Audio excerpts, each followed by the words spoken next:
Dormir, pour moi, n'est pas un abandon, c'est une négociation entre le néant qui m'appelle et le tissu qui me maintient. Entre la peur de m'éparpiller et le miracle de mon corps qui tient en une unité, j'ai besoin de m'enrouler dans un drap et d'être très serré par lui. Sinon, je m'effrite, je deviens un brouillard sans visage. Je ne dors jamais à découvert.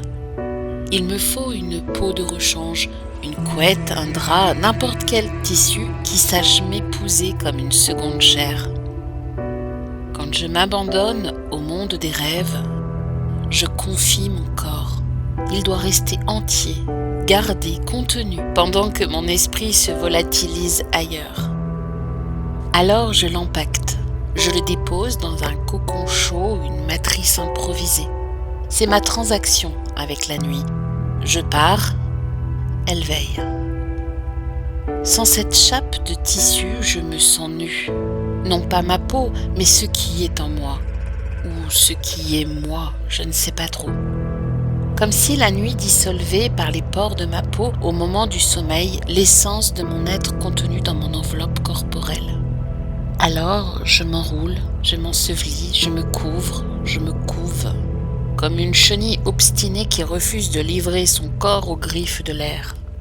Ce poids, ce tissu est l'armure invisible qui interdit au monde, à la nuit, de me traverser.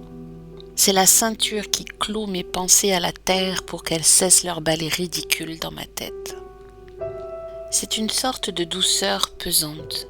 Je crois que c'est la seule chose qui m'empêche de me dissoudre dans la nuit. Je dors dans ce cocon chaud, bien fermé, une sorte de matrice. Ainsi, je me ressource dans mon sommeil pour renaître chaque matin.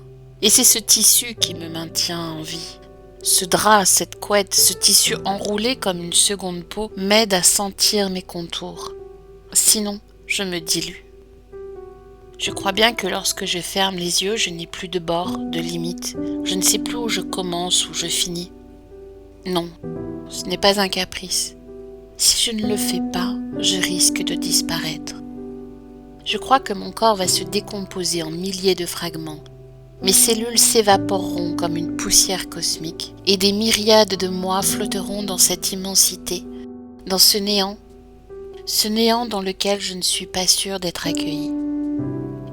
Je dors emmaillottée comme un nouveau-né obstiné qui refuse l'exil. Dans mon cocon, je ne crains plus la dispersion. Je m'enfonce dans les rêves en sachant qu'au réveil, mon corps aura patienté pour moi et que je renaîtrai peut-être intacte le lendemain matin dans cette enveloppe. Ce cocon de tissu me retient.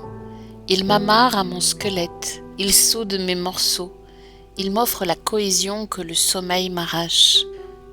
Je ne m'endors pas si je ne m'enroule pas, si je ne me bande pas dans cette chape qui contiendra peut-être l'implosion, la dispersion.